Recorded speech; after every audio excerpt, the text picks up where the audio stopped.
Doctor Rishikesh Meena लिखते हैं, आरक्षण की वजह से ही देश बर्बाद हुआ है। यदि आप मानते हैं कि आरक्षण की वजह से ही देश बर्बाद हुआ है तो फिर यह पोस्ट सिर्फ आपके लिए ही है। जरूर पढ़ें। लश्कर भी तुम्हारा है, सरदार भी तुम्हारा है। तुम झूठ को सच लिख दो, अखबार भी तुम्हारा है। तुम जो कहो वो सच, हम जो कहें वो झूठ। मुल्क में नफरत का ऐसा तूफान मचा डाला है। कुछ बुद्धिमान बोलते हैं कि आरक्षण ने देश को बर्बाद कर दिया है। अब आप बताइए कि देश आज़ाद होने के बाद 14 व्यक्ति देश के राष्ट्रपति बने, उनमें से कितने आरक्षण वाले बने? 15 प्रधानमंत्री बने, उनमें से कितने आरक्षण वाले बने? 43 उच्चतम न्यायालय के मुख्य न्यायाधीश बने, कितने आरक्षण वाले बने? 19 मुख्य चुनाव आयुक्त बने, उनमें से कितने आरक्षण वाले बने? देश के जो बड़े घोटाले हुए उनमें कितने दलित घोटालेबाज हैं? बताएं जरा। आप बताइए, भारत देश में कितने दलित लोग ऐसे बड़े कारपोरेट घरानों के व्यवसायी हैं जो देश की अर्थव्यवस्था को प्रभावित कर सकते हैं? अब आप बताइए, देश को बर्बाद कौन कर रहा है? अगर संभावित ब्लैक मनी वालों की लिस्ट देखे तो कोई आरक्षण वाला नजर नहीं आता। तो फिर देश को बर्बाद कौन कर रहा है?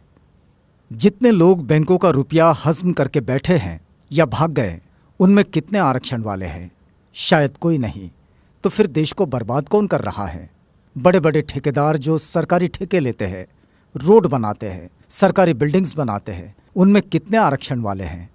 तो जवाब मिलेगा 1 या 2%। तो फिर इस देश को बर्बाद आरक्षण कर रहा है या फिर मेरिट वाले? जब ब्लैक मनी लिस्ट में एक भी नाम रिजर्व कैटेगरी के लोगों का नहीं है, सारे नाम जनरल के हैं, फिर भी कुछ बेवकूफ कहते हैं कि देश को रिजर्वेशन वाले बर्बाद कर रहे हैं। सच में इससे बड़ा जोक कोई और हो ही नहीं सकता। बोफोर्स तोप घोटाला, कॉमनवेल्थ घोटाला, आदर्श सोसाइटी घोटाला, सत्यम घोटाला, कालाधन घोटाला, स्टाम्प घोटाला, यूरिया घोटाला, चारा घोटाला, सुखराम टेलीकॉम घोटाला, शेयर घोटाला, चीनी घोटाला, बहुत लंबी सूची है इन घोटालों की। ये सभी घोटाले क्या आरक्षण प्राप्त लोगों ने किए हैं? बताएंगे इसमें किसी दलित का नाम?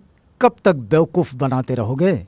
और हाँ, फिर भी हम लोग अपने हुनर और काबिलियत से थोड़ा सा आरक्षण का सहारा पाकर क्या कामयाब होने लगे?